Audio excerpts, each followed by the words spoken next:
비웃으시면서 이제 얘기를 하고 있죠. 남천 삼익 얘긴데요. 인구가 떨어지니까는 부산은 망했어라고 이제 생각하는데 그럼에도 불구하고 60억이라는 부분들을 아직 가기도 유효하다고 생각합니다. 되게 욕을 많이 먹었습니다. 왜 욕을 많이 먹었냐면요. 한번 보여드릴까요? 여기가 W라는 거예요. 네. 저 라인부터 이 LCT 라인이 네. 앞으로 죽지 않을 수요가 있는 라인이에요. 그리고 해운대를 뛰어넘는 아파트가 저 뒤쪽에 있는 삼익비치거든요. 해운대보다 더 비싸질 거예요. 아마 대형 평수 60억 이렇게 갈 거예요. 재건축 곧 사업 시행인가 나거든요. 그러면 저기는 2029년도면 해운대 뛰어넘는 아파트 저기 나와요. 그리고 저기 56도 보이죠?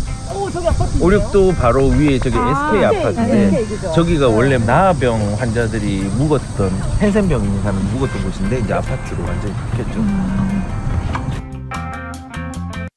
제가 이것 때문에 엄청 욕을 먹었습니다. 엄청납니다. 뭐 가격 띄운다, 이 사기꾼아, 물에 잠긴다 욕들이 대부분입니다. 그래서 제가 이거를 이제 보여드리는 이유는 뭐냐면요. 이 60억의 아파트에 대해서 해명하고 넘어가는 게 좀 필요할 것 같아서 요 얘기를 하면서 서울과 전체적인 시장의 흐름도 동시에 엮어가면서 말씀을 좀 드리도록 하겠습니다. 우선은 이 영상을 투자하라고 영상을 만든 게 아니라 이런 방향성이 있으니까 부산에도 이런 고가 초고가 아파트들이 나올 수 있다라는 방향만 얘기했지 투자라는 얘기를 하진 않았어요. 근데 사람들이 뭐 오만 얘기를 다 하더라고요. 우선은 이제 60억 아파트 좀 진실에 대해서 좀 말씀을 드릴게요. PT로 간만에 좀 준비를 했는데 우선은 첫 번째 제가 1번이라고 적혀 있는 데 있으시죠. 예, 여기 보시면은 부산인데 60억?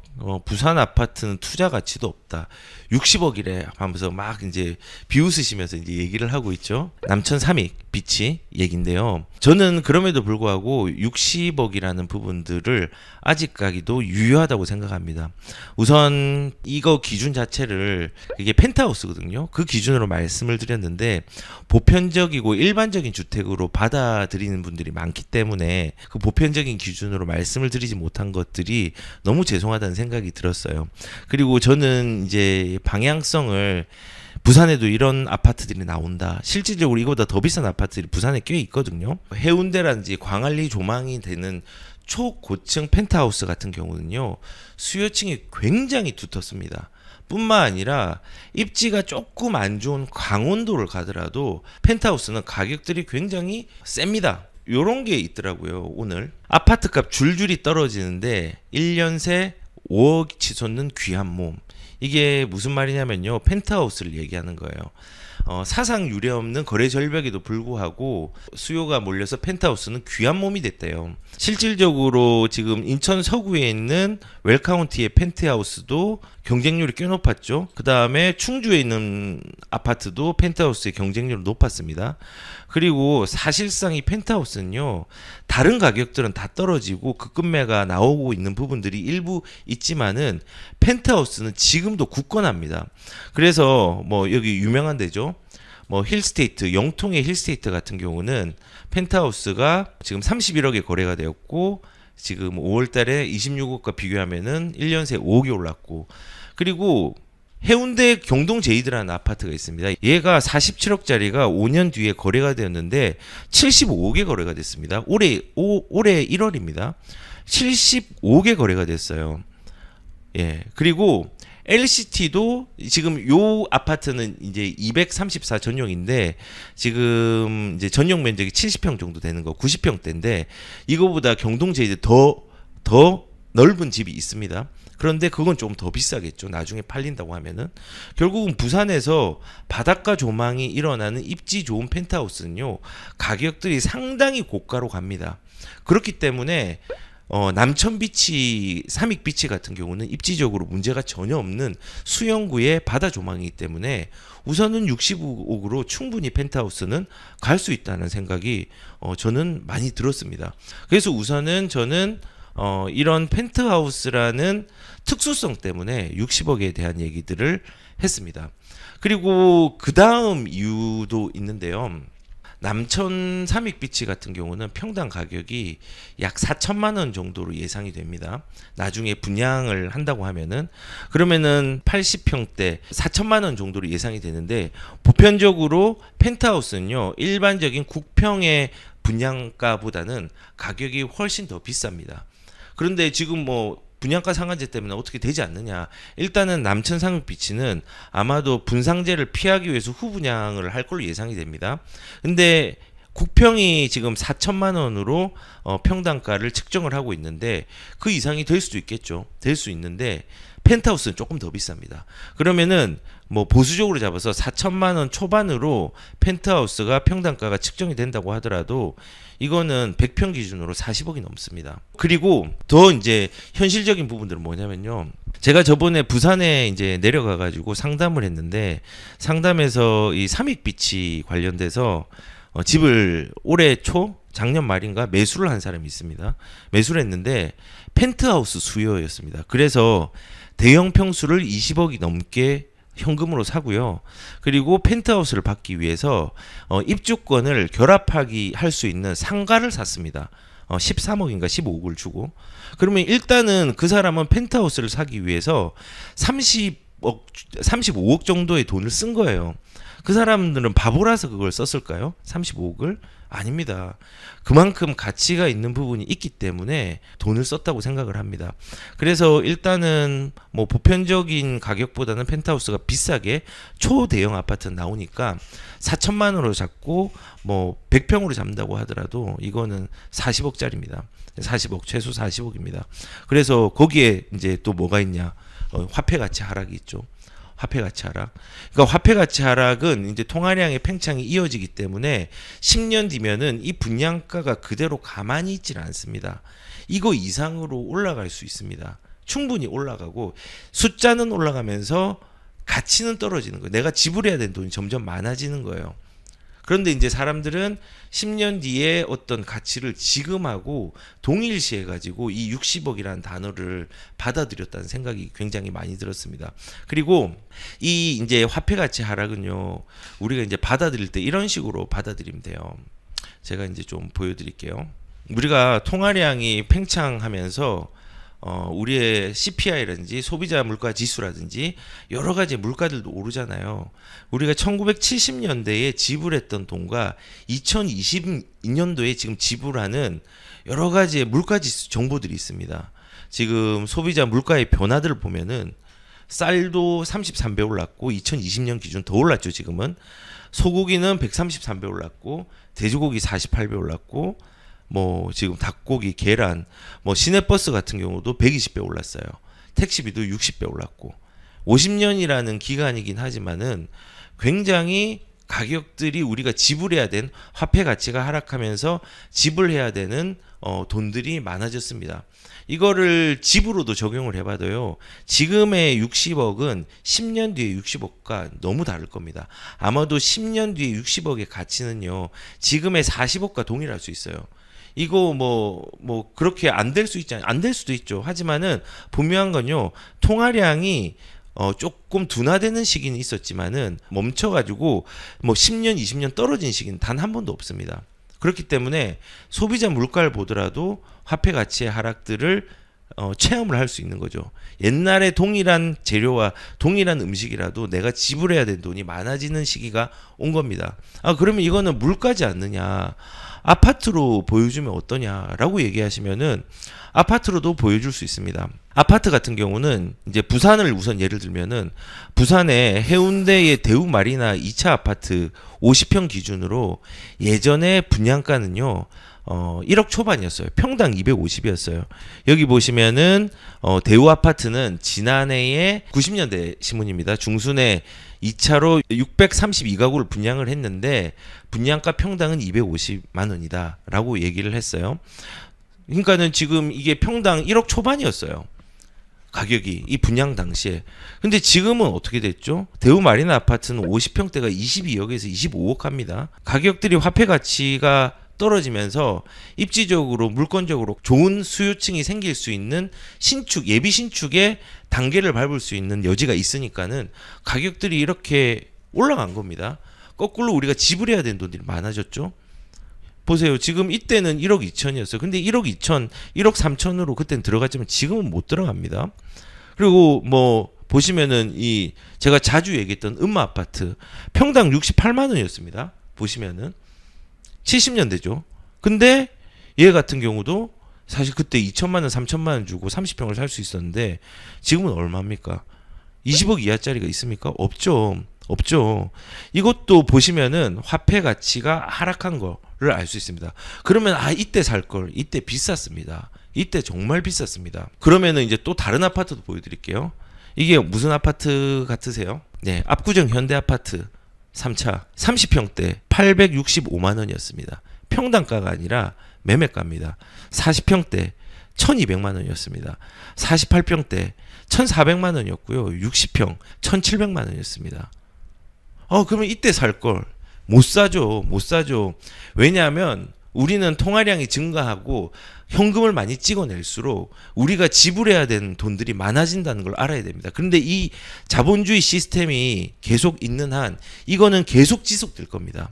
지금 보시면은 이때 월급들을 비교한 게 있어요. 이때 월급 보면은 갑판원 전문 기술직이 7만 5천 원이 월급이었어요. 조타수 돈 많이 받는 거잖아요. 항해사 10만 원이었어요. 뭐 연구원 10만 원, 프로그래머 10만 원. 이게 뭐 하루 일당이 아니라요. 월급이었어요. 월급. 외무원 3만 원, 외판원 5만 1천 원, 안내원 2,100원 버스, 생산 노무직, 제빵공 10만 원, 기술이 있으면 좀 돈을 많이 받았네요. 회사원, 은행원 11만 7천 원 월급이었습니다. 우리가 좀 알아야 되는 건요. 지금 화폐 가치는요. 떨어지고 있다는 겁니다. 화폐 가치가 떨어진다는 건 우리 돈이 지불을 해야 되는 게 많아지고 지금 우리가 가격들을 인정할 수 없는 건요. 너무 급하게 올랐고 이거를 인정할 수 없는 가격들로 당분간은 적응을 좀 해야 되는 거예요. 그러니까는 지금 다시 사실은 시장 상황도 안 좋죠. 거래도 안 되죠. 전에는 가격이 급등을 했죠. 근데 뭐 제가 뭐 펜트하우스 같은 게 60억 올라간다고 하니까 말이 안 된다고 생각하는데요. 지금의 60억과 10년 뒤의 60억은요. 화폐의 가치가 다릅니다. 그렇기 때문에 저는 개인적으로 이 화폐 가치에 대한 부분들을 대응하기 위해서 부동산을 항상 사라고 했고요. 우리의 월급만으로는 이걸 대응할 수 없기 때문에 부동산으로 그 가치들을 해지하라는 말씀을 늘 드렸습니다. 그리고 이게 뭐 70년대, 80년대, 90년대 얘기 아니냐. 예, 70년대, 80년대, 90년대 얘기 맞습니다. 그런데 만약에 10년 전, 20년 전 봐도 동일합니다. 지금 2012년도가 10년 전이죠. 이때의 서울의 매매 아파트는 5억이었습니다. 그런데 2021년도가 12억까지 갔죠. 8억에서 12억까지 갔어요. 여기는 10억으로 나와 있는데요. 평균 가격이 12억 가까이 갔습니다. 평균 매매 가격이 거의 2배 이상이 올랐죠. 이제 조금 둔화되는 양상이나 조금은 급등하는 양상들은 나올지 안 나올지 모르겠지만은 그래도 만약에 하락이 있다고 하면 조금 둔화되는 부분들은 있겠죠. 하지만은 이게 그냥 가만히 있을까요? 10년 뒤에 가만히 있을까요? 저는 가만히 있지 않다고 생각을 합니다. 부산도 가격이 올랐어요. 부산도 지금 보면은 가격들이 2006년부터 보면요. 떨어지는 시기는 분명히 있었습니다. 여기도 떨어지는 시기는 있었죠. 근데 우상향을 했거든요. 왜냐면은 이때 화폐 가치랑 과거의 화폐 가치가 달라졌거든요. 그리고 그 다음 좀 말씀을 드리고 싶은 거는 부산 분들은 어떤 얘기를 많이 하시냐면요. 인구가 줄어든 걸 부산만 피해자라고 생각을 하고 계세요. 부산 분들은. 물론 빠릅니다. 부산이 속도는 빠른데요. 사실상 지금 세대수로 따지면요. 세대수가 줄어드는 시점들은 아직 한참 돼요. 2045년 이후 2047년이에요. 그리고 만약에 인구가 빠지잖아요. 세대수가 빠지잖아요. 그러면 이제 어떻게 되냐면요. 지금 여기 보시는 것처럼 사하구, 북구, 사상구, 중구 이런 지역들 있죠. 이런 지역들하고 이런 상급지 있잖아요. 동래구, 수영구, 해운대구, 연제구 뭐 이런 지역하고 가격의 격차들이 벌어지는 거예요. 수요층이 좋은 데는 계속 있겠죠. 지금 이건 가구 증가 지역이라고 있는데 안전한 지역들이 있거든요. 뭐 예를 들어서 이 동래구 같은 경우나 이제 수영구 같은 경우나 뭐 해운대구 같은 경우 그다음에 연제구는 조금 중급이고 남구 같은 경우 이런 데는 안전하거든요. 안전한 데가 많습니다. 그런데 이제 뭐 인구가 줄어든다 하면은 사람들이 요런 데서 이제 조금 둔화의 양상이 보이겠죠. 사하구, 북구, 사상구, 중구 이런 데죠. 강서구는 이제 에코 데탈시티 때문에 그 지역은 좀 괜찮긴 한데 조금 아쉬움이 있는 지역이고, 그 다음에 부산 진구도 이제 중급지 정도 되고, 네, 그렇습니다. 근데 이제 사람들은 항상 이 인구를 생각해서 인구가 떨어지니까는 우리나라 이제 우리 부산은 망했어라고 이제 생각하는데 그렇지 않습니다. 수요층의 분화가 더 커지는 겁니다. 더 좋은 데는 사람들이 몰리는 거고, 안 좋은 데는 이제는 거기를 쳐다보는 수요들이 줄어든다는 의미입니다. 그리고 고령화가 분명히 진행이 되고 있습니다. 진행이 되고 있는데 전국 기준으로 높습니다. 하지만은 부산보다 더 높은 곳도 있습니다. 근데 이제 이것 문제 때문에 가격들이 문제가 된다라고 얘기하지만 저는 그렇게 생각하지 않는 게, 고령화는 지속적으로 진행이 되었고 인구는 계속 줄었지만요, 지금 보시면은 집값은요 계속 올랐습니다. 이런 식으로 올랐습니다. 그래서 부산에 대해서 부정적으로 많이 생각하시는 분들은, 안 좋은 지역들은 있지만요, 제가 이제 언급해드렸던 바닷가 라인은요 재해가 있을 수 있습니다. 근데 그건 나중에 말씀드릴게요. 하지만 그래도 가격들은 인구가 떨어져도 고령화가 되는 시기가 계속 지속된다고 하더라도 가격들은 우상향 될 거고요. 수요층들은 좋은 쪽으로 몰리고 안 좋은 쪽은 부산 분들이 생각하시는 것처럼 가격들이 좀 많이 둔화되는 양상들이 일어나는 지역들은 있을 겁니다. 그런데요, 통화량 얘기하면서 해운대의 대우마리나 아파트, 음마 아파트, 압구정 아파트 옛날에 쌌는데 지금 올랐다라는 거 얘기를 했잖아요. 부산도 가격이 올랐고요. 시기적으로 보면요, 제가 옛날에 영상에서 좀 말씀드렸는데요, 조선시대도 가격들이 급등을 했습니다. 사람들이 이때 지금 보시면은 1690년대 쑥종 때 1600량 하던 게 한 100년 지나니까는 2500량이 된 거예요. 2500량이. 지금 올라간 속도가 1600배가 아니라 16배 정도 올랐죠. 엄청나게 오른 거예요. 이때도 가격의 상승들이 있었고요. 부동산 정책이 있었고 투기가 있었습니다. 언제나 있었습니다. 보시면 집 넓기 제한도 있었네요. 보니까는 신분에 따라서 집 크기를 제한하는 시기도 있었습니다. 집값을 잡았나요? 집값을 잡는 게 아니라 우리는 화폐 가치에 대응을 해야 되는 거라고 저는 생각을 해요. 그리고 보시면은 지금 조선시대 고위직도 집 두 채 가지려고 난리였다, 뭐 이런 영상들도 있고, 서울 주택 문제 때문에 골칫거리였다라는 상황들도 얘기를 하고, 뭐 100년 동안 집값이 10배 뛰었다, 이때도 많이 뛰었습니다. 그리고 보시면은 리모델링이나 재건축을 통해서 집값을 높이는 것도 조선 역시 다르지 않았다고 합니다. 이런 상황들이 역사적으로 계속 반복이 되는 거예요. 그리고 금수저도 한숨 쉰 서울 집값 구매, 그때도 서울 집값이 비쌌다는 겁니다. 제가 얘기하고 싶은 건요, 우리가 화폐 가치의 하락을 이해를 한다면요, 우리는 집값이 오르는 1차적인 가격과 화폐 가치에 떨어지는 속도의 해석을 동일하게 하면 안 됩니다. 60억이라는 건요, 과거와 지금 다르고요, 미래와 현재가 분명히 다를 겁니다. 우리는 시간이 지날수록 돈을 더 많이 내야 되는 구조로 계속 바뀔 거고, 화폐 가치가 떨어지는 구조를 잘 이해하지 않으면요, 이 60억이라는 1차적인 숫자에만 집중을 하게 될 거예요. 다시 한번 말씀을 드리지만은 남천 삼획비치가 60억이다 라는 부분요, 10년 뒤에 지금의 60억과 10년 후의 60억은 차이가 굉장히 크다고 생각하고 전혀 다른 문제라고 저는 생각을 합니다.